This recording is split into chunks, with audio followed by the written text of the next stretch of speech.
how badly you want to earn. Most people don't have it. They want a job, they want job security, they want a paycheck, they want a 401k.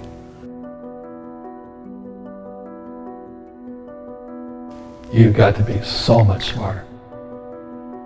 If you want to be poor, I hate to say this, you can go to school, but you still won't learn anything about money. You know, there's a lot of people who can't make $1,000. And the reason they can't make $1,000 is because mentally, emotionally, spiritually, and physically, they're not capable of making $1,000, whatever the case is. So Kim and I today are in the multi-millions of dollars in making money. But we wouldn't have gotten there because one time we were having trouble at $1,000. So every time we had a problem, we had to get bigger than the problem. For many people out there with $1,000 problem, they're not going to solve the problem until they personally develop themselves mentally, emotionally, spiritually, and physically to be bigger than $1,000 problem. There's 4 types of mindsets. One mindset is I must win. Another mindset is I must be right. Another mindset is I must be liked. And the other mindset is I must be comfortable. So the people who must be liked and the people who must be comfortable will probably never make it as entrepreneurs, simply because, you know, we hear it all the time. I don't really want to be rich. I just want to be comfortable. You know, I want to be with all my friends, have them like me. Well, they should not be entrepreneurs, they should be employees. The rich don't work for money. My way of teaching is to first put doubt in your brain, to challenge your belief systems. And then maybe you can choose new beliefs or keep up with old beliefs.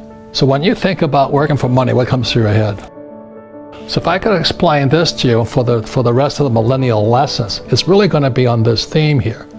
Because financial education is about not working for money. Like one of the first questions when I finally realized what my rich dad was saying, I said, well, when do I never need a paycheck again?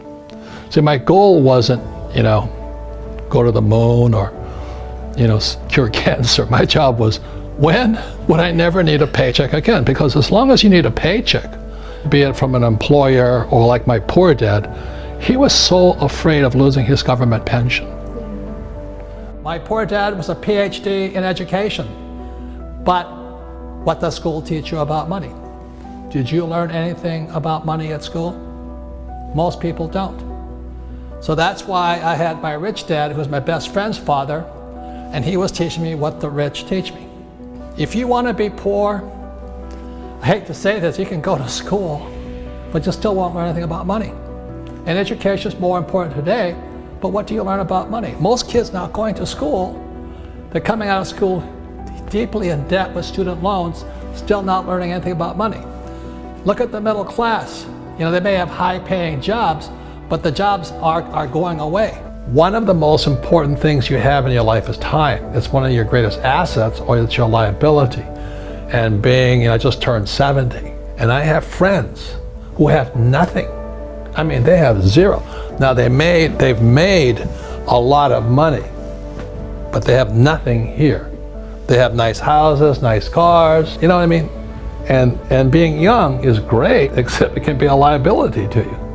Because when you're young, you're just having a lot of fun and life's exciting, you know, it's new. But the thing is so many people spend their time focusing here. They want to make a lot of money. And I can hear it in their words. I want a career. This is career. Okay, or I'm going to start my own business. And this is the chart here, which we've seen. This is the cash flow quadrant, book number 2. E is employee. S is small business, self-employed, or a specialist like a doctor, a lawyer, web designer. B is big business, 500 employees or more. And I is professional investor. The big mistake I see young people make is they focus here. And the words are, I want to do what I love. That's the track. You see, in real life, sometimes you have to do what you hate. Like people think I like to write books. I hate writing books. But it fills my purpose in life. It's not my passion, my purpose in life. because my purpose was to get here. I had to learn what I didn't want to learn. I had sometimes to do what I hated. I had to learn about taxes. I had to learn about debt. I had to take classes. I had to learn about insurance. So I was doing a lot of things I hated doing so I could come over here. These guys never do this because they live that passion. I want my passion. So the big mistake for young people is I'm going to do what I love, which is fine over here. But what do you love the most? Well, I loved my freedom.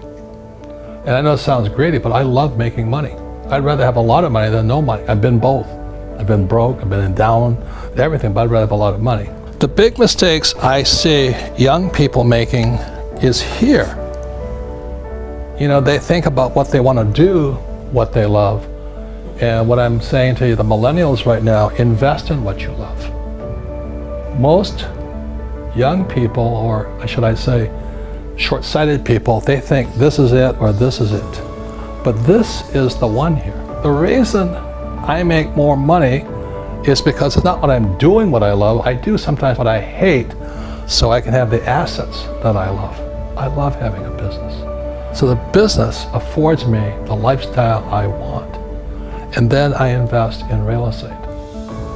This is what I know. The higher the risk, the more education it takes. And how badly you want to learn. Just most people don't have it. They want a job, they want job security, they want a paycheck, they want a 401k. And that's why they don't get to come here. That's why they don't get to come over here. Nothing right or wrong, you know. I don't ever want it to be here. I knew when I was your age I wanted to come here, but the higher the risk, the higher the returns, but also the higher dedication, education, and study you have to go through. You've got to be so much smarter. And most people, they have it, they have that ability to be that smart, but they rather do what they love rather than invest in what they love. As you know, we learn little to nothing in school, but in fact, you will find out that going to school actually diminishes your ability to get rich. You know, so that goes counter to what everybody tells you. Go to school, get a job, and you'll make money. And that worked probably 1,000 years ago, not working today. The number one reason to be an entrepreneur is not about money. The number one reason to be an entrepreneur is personal development. You know, to develop yourself to be, as the Army says, to be all you can be. So the lesson to young people is don't take a job for the money, take a job for what you're learning. When you look at a job, you look at what can I learn more than how much can I make. And I think that's the biggest challenge. And if you look for a job where you can learn a lot, the harder the job, the better it is. You know, I have bad luck too. I've had financial crashes. I've had people stab me in the back, but they're all good because I grow from it. That's spirituality. You know, people who are afraid of making mistakes, like they teach in school, they don't ever grow. Because spirituality is there's good and there's bad, there's right and there's wrong, there's up and there's down. Most people only want to be right, they only want to be positive. Well, you can't have that, that's not reality. And the average person, the reason they're poor is they haven't failed. You know, they play it so safe, they haven't made any mistakes like they taught in school. That means they don't learn anything. That's why the school system's actually fundamentally corrupt. It's anti-education. You know, I go into business like a rugby team.